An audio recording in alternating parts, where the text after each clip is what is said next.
ना, मंत्री नहीं देते ना, अब यही बात आपके गले फंस गई। सच्चाई आ गई ना आज निकल के सामने इतने साल बाद ही।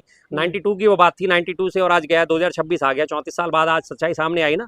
इसीलिए कहते हैं इश्क मुश्क और सच्चाई छुपाई नहीं छुपती, जितना मर्जी आप कोशिश कर लो। तो अब आज के बाद हम हमेशा यही बात कहेंगे, जब आप कहोगे कार सेवकों पे गोलियां चलाने की बात करी थी, तो हम यही बताएंगे, आप ही का बयान आपको याद दिलाएंगे कि ये कार सेवकों पे गोली चलाने का काम मंत्री या मुख्यमंत्री या गृह मंत्री का आदेश नहीं होता, ये डीएम और एसपी या एसपी या एसडीएम तय करते हैं। तो अब ये आप अपने ही जाल में खुद फंस चुके हैं। राहुल गांधी संसद में कह रहे हैं कि गृह मंत्री ने आदेश दिया, सीधे आरोप लगा रहे हैं। बिल्कुल दिया।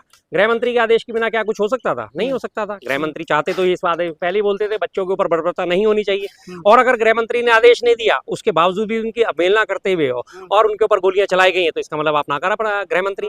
लेकिन ये क्या आपने आदेश दिया तो भी आप नाकारा गृह मंत्री हैं कि बच्चों के ऊपर गोलियां चलवाने का आदेश देने, और अगर आपके ना आदेश देने के बाद और आपके सबऑर्डिनेट्स जो है, जो आपके अधीनस्थ हैं, उन्होंने ये गोली चलाने जैसा कृत्य करा है, तो इसका मतलब आप फिर नाकारा पड़ा। लेकिन कॉकरोच आंदोलन की जो 3 मुख्य मांगे थी, क्या इसमें नाकाम हो गए कॉकरोच के जो प्रवक्ता है, जो उनके फिलहाल 3 में से 1 में तो सफल रहे इस्तीफा लेने में। बाकी 2 मांगे जो है उन पे अभी बात है कि जितने भी मुकदमे वो वापस लिए जाएंगे, जितने भी पुलिस वाले दोषी पुलिस वाले उनके ऊपर कार्रवाई करी जा रही है। तो हालांकि मैं जो समझता हूँ उसमें सिर्फ ये कि और हो सकती है उनकी मांग पूरी के जो बच्चे हैं उनके ऊपर मुकदमा ना दर्ज कराया जाए, लेकिन दोषी पुलिस कर्मियों को सजा दी जाएगी, ये बहुत दूर की कौड़ी है। ऐसा कुछ नहीं होने वाला, ये सिर्फ ख्याली ख्वाब रहेंगे। धर्मेंद्र प्रधान के इस्तीफे के बाद आप लोग अमित शाह के इस्तीफे के पीछे क्यों पड़ेंगे? लोग कह रहे हैं कि अब अमित शाह इस्तीफा देंगे।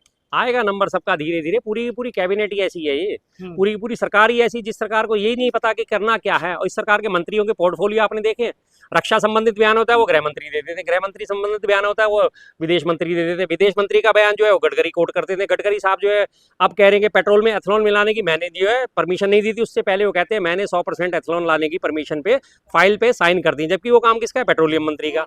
गडकरी साहब का काम क्या था? सड़कें बनाना, हाईवे तैयार करना। पेट्रोल में एथेनॉल मिलाने की जिम्मेदारी वो लेने। अब वो जब फंस चुके हैं तो कहते हैं मेरी जिम्मेदारी नहीं है। पेट्रोलियम मंत्री कुछ कहते हैं, गृह मंत्री कुछ कहते हैं, प्रधानमंत्री कुछ कहते हैं। इनका यही नहीं कंफर्म कि इनका पोर्टफोलियो किसके पास क्या है।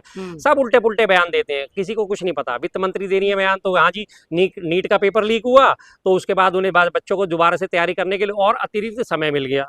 तो अगला नंबर किसका क्या लग रहा है? पूरी कैबिनेट का है साहब, पूरी कैबिनेट ही जाएगी, पूरी सरकार ही जाएगी। राहुल गांधी जी ने एक बात बोली थी ना, आपको याद होगा कि अगले 1 साल में ये सरकार गिर जाएगी। तो उन्होंने कुछ सोच समझ के देखा था, उन्होंने पूरे जमीनी स्तर पे हकीकत को पहचाना है, जमीनी स्तर पे उनको इनपुट मिले हैं कि जनता में इनके खिलाफ कितना जबरदस्त रोष है।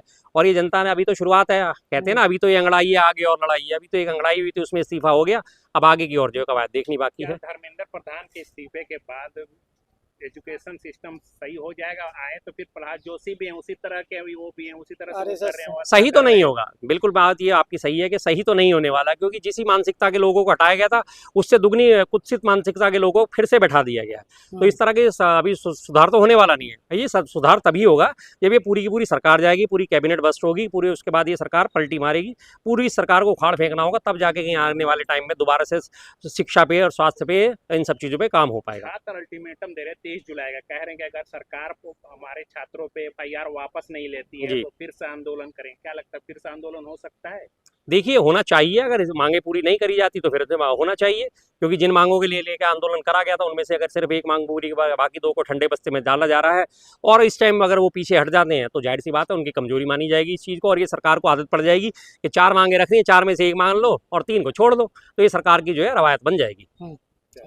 तो हो सकता है उनसे कुछ गलतियां हुई। तो उन्होंने जो भाषण दिए थे, भाइयों बहनों हम सुरक्षा के लिए आगे आएंगे, 2 करोड़ हम आपको नौकरियां देंगे, शिक्षा पे मुआवजा देंगे, किसानों को मुआवजा देंगे, बहुत सारी बड़ी बड़ी बातें की, लेकिन आज तक वो अपने वादे पे खड़ा नहीं उतरा ये मोदी। तो मुझे ऐसा लगता है कि 2014 में वोट दिया, उसके बाद ईवीएम के द्वारा इसने वोट दिया, उसके बाद सिंगल आदमी ने इसको वोट नहीं दिया है। लेकिन इस पूरे प्रोटेस्ट में जैसे आपकी भी भाषा है और जितने बच्चों ने गलतियां की, तो कुछ इशारे आप लोगों ने भी तो गलत किए ना, कुछ शब्द आप लोगों ने भी तो उठाए। देखिए सर, शुरुआत किसकी तरफ से, जब आप तो एक ये बोलते हैं कि हम लोग गवार लोग हैं, चलो मैं एक्सेप्ट कर ले हम गवार लोग हैं, तो हमारी भाषा शैली गंदी। आप तो नेता हैं, आप जब देश की जनता को टेररिस्ट जैसा शब्द बोलेंगे, गटर जैसा शब्द बोलेंगे, चरित्रहीन जैसा शब्द आप बोलेंगे, परवरिश पे उंगली उठाएंगे, तो आपको क्या लगता है कि हम आपको क्या पूजा करेंगे आपकी? उसके बाद भी हाथ जोड़कर पूरा प्रोटेस्ट हम लोगों ने किया और धर्मेंद्र प्रधान का इस्तीफा हमने लिया है। ये होता है बड़प्पर, ये होती है देशभक्ति। हम कोई पार्टी के वक्त नहीं है, हम कोई अंधभक्त नहीं है, हम देश के वक्त है, और देश के लिए कोई भी पार्टी विरोध में होगी इसी तरीके से आवाज उठाने का काम ये देश की महिला, देश का पुरुष करेगा। बहुत शुक्रिया, थैंक यू जी।